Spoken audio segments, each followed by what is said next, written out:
In de strijd om het derde plak een heel wichtig duel dus. Bij winst kan Nijmegen die positie vasthouden. Maar als de Flyers hier een goede zaken doen kunnen, dan is die derde positie een stuk dichterbij. En dan in de beginfase is het Nijmegen wat het eerst te scoren komt. Raphaël Joly profiteert hier van een onachtzaamheidje achterin. En dan moeten de Flyers erachteraan. Maar die kans die komt gauw, want ook bij Nijmegen zit er spanning op een ploeg. En wordt er foutief paast en die puck bloedt er samen lezen. En daar staat Jamie Visser. En die tekent dan voordadelijks de liekmaker aan. De Flyers waarom in de wedstrijd en op jacht naar meer van zelfs. Want oh, die mooie serie, 8 overwinningen op Riegen. En hier een fantastisch slapshot van Sander Dijkstra. Heel attent reageert. Hij beziekert het maar van grote afstand en passeert daar Stefan Caesar, de ex-keeper van de Flyers. En weer een onderschepping van de Flyers. En weer Sander Dijkstra helemaal boetenom en weer ook de treffer.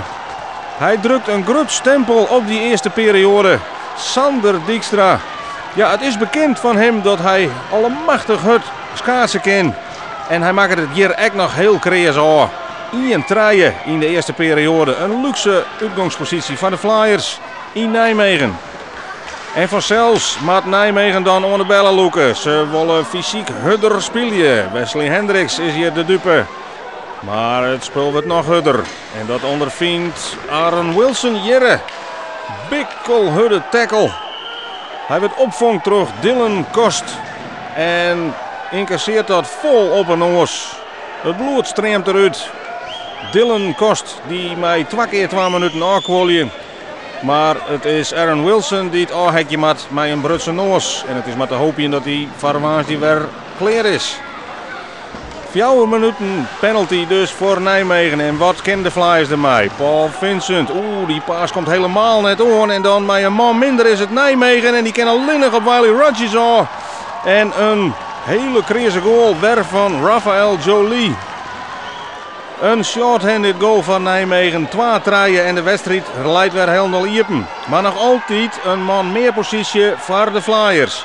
En doen ze daar dan nou al wat mee? Ja, want het is boetenbeeld Michael Nason die de puck in het net krijgt. 12 jouwer en de marge van 2 is hersteld. Ja, het zit goed bij de Flyers. Er wordt knokt op het ijs en er wordt een soort duels won en dat levert altijd gevaar op. En dan een ongelukkige botsing tussen Sander Dijkstra en keeper Stefan Caesar. Die weer boetens in doelgebied, daar hier er eens neer te ziekjen, wordt rekken en maakt helemaal doezelig van het ijs. Hij kan net verder. Dat is een tikje voor Nijmegen vanzelfs. En dan maakt reservekeeper Tomislav Herelja het doel verdedigen. We zitten in de slotfase van de tweede periode. Met de onvalsopzet van de Flyers. En weer Michael Nason uit de draai. Passeert hij Herelja die het krijgt op het ijs staat. Heel netjes uitviert in het dak van de goal. 2-5. Maar vanzelfs is er nog een derde periode. En de wedstrijd is nog net beslikken. En zeker net als Nijmegen vlot weer waarom komt. Adam Krug tekent de 3-4 aan. Een marge van 2. En het wordt weer een stukje spannender.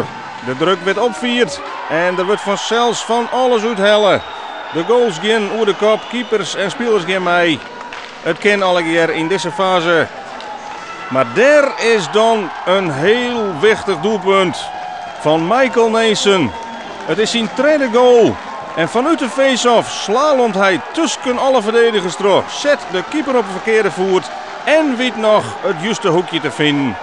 En met 3-6, ja dan deel je een dreun uit onder concurrentie. Michael Nason, hij weer in bloedvorm in Nijmegen. Maar in die slotfase zal Nijmegen alles uit de kast halen. En ook een fantastische treffer van Dan McGough. In de kruising, 4-6. Maar dan is de tijd op en de overwinning is daar. Het is de nieuwe overwinning op Riegen van de Flyers.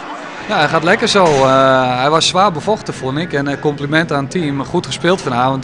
Terecht gewonnen. We hebben met al afgesproken van we kijken nu naar plek 2. En dan moet je dit soort wedstrijden winnen. En ja, dat hebben we gedaan. En we zijn in de race. En ja, jeetje, natuurlijk gaan we daarvoor.